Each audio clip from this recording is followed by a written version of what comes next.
Bismillahirrahmanirrahim. Assalamualaikum warahmatullahi wabarakatuh. Dan selamat sore buat teman-teman sekalian dimanapun berada. Semoga kita semua senantiasa dalam keadaan sehat walafiat. Nah, pada kesempatan yang baik ini, izinkan saya terlebih dahulu untuk memperkenalkan diri. Saya Ramla, peserta latihan dasar CPNS kelompok ketiga, gelombang ketiga, angkatan 8, golongan 3, Universitas Sulawesi Barat. Bersama dengan Coach Haji Nur Alam Tahir, SHMPD, BPSDM Sulawesi Barat. Nah, pada hari ini kita akan membahas nilai core value selanjutnya, yaitu harmonis. Sebelumnya kita sudah membahas mengenai berorientasi pelayanan, akuntabel, dan kompeten. Nah, apa sih itu harmonis? Mengapa nilai harmonis ini menjadi penting untuk diterapkan bagi seorang ASN dalam melaksanakan kinerjanya?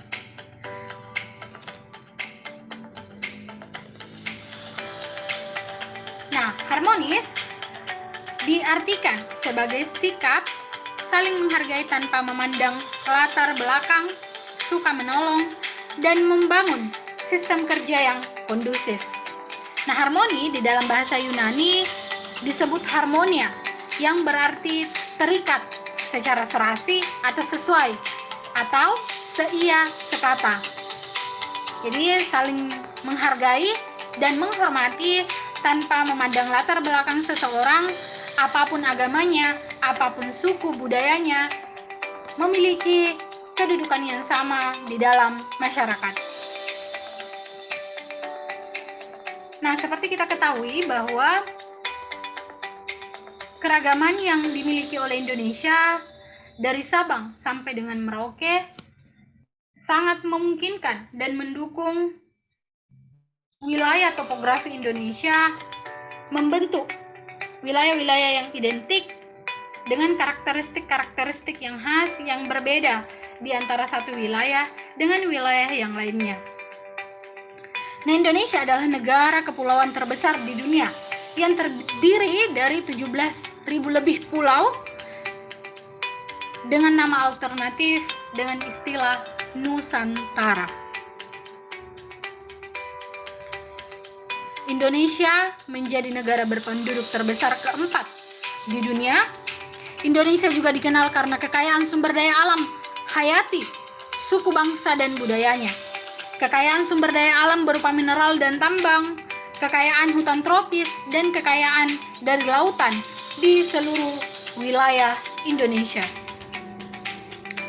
Kita pahami bahwa keberagaman ini membentuk masyarakat yang menjemuk, membentuk perbedaan-perbedaan entitas-entitas lokal yang menjadi penciri khas antara wilayah yang satu dengan wilayah yang lainnya.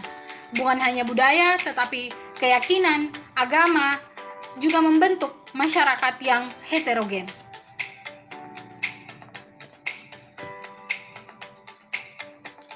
Nah, selain memberikan dampak positif dari keberagaman ataupun perbedaan-perbedaan yang muncul di dalam masyarakat Indonesia, namun ada dampak negatif, munculnya potensi dan tantangan dalam keanekaragaman. Nah, adanya konflik-konflik tersebut ini diantaranya adalah konflik antar suku, konflik antar agama, konflik antar ras, dan konflik antar golongan. Nah, yang pertama konflik antar suku, yaitu pertentangan antar suku yang satu dengan suku yang lain. Perbedaan suku seringkali juga memiliki perbedaan adat istiadat, budaya, sistem kekerabatan, norma sosial dalam masyarakat. Pemahaman yang keliru terhadap perbedaan ini dapat menimbulkan konflik di dalam masyarakat. Konflik antar agama yaitu pertentangan antar kelompok yang memiliki keyakinan atau agama yang berbeda. Konflik ini bisa terjadi antara agama yang satu dengan agama yang lain, atau antar kelompok dalam agama tertentu. Nah, yang ketiga, konflik antar ras, yaitu pertentangan antar ras yang satu dengan yang ras yang lain. Nah, pertentangan ini dapat disebabkan sikap rasialis atau memperlakukan orang berbeda berdasarkan rasnya.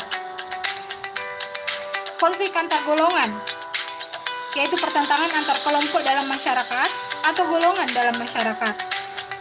Golongan atau kelompok dalam masyarakat dapat dibedakan atas dasar pekerjaan, partai politik, asal daerah, dan sebagainya.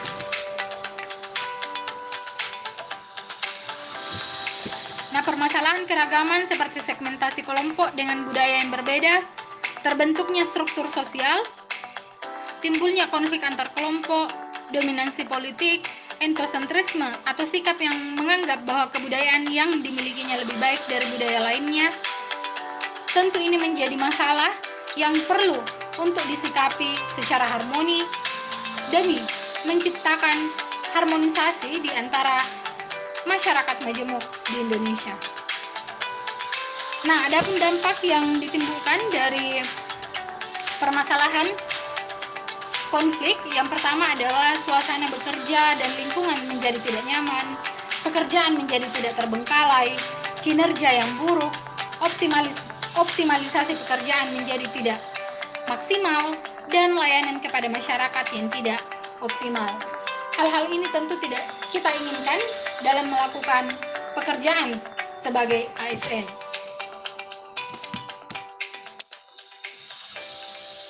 Nah, core value ASN khususnya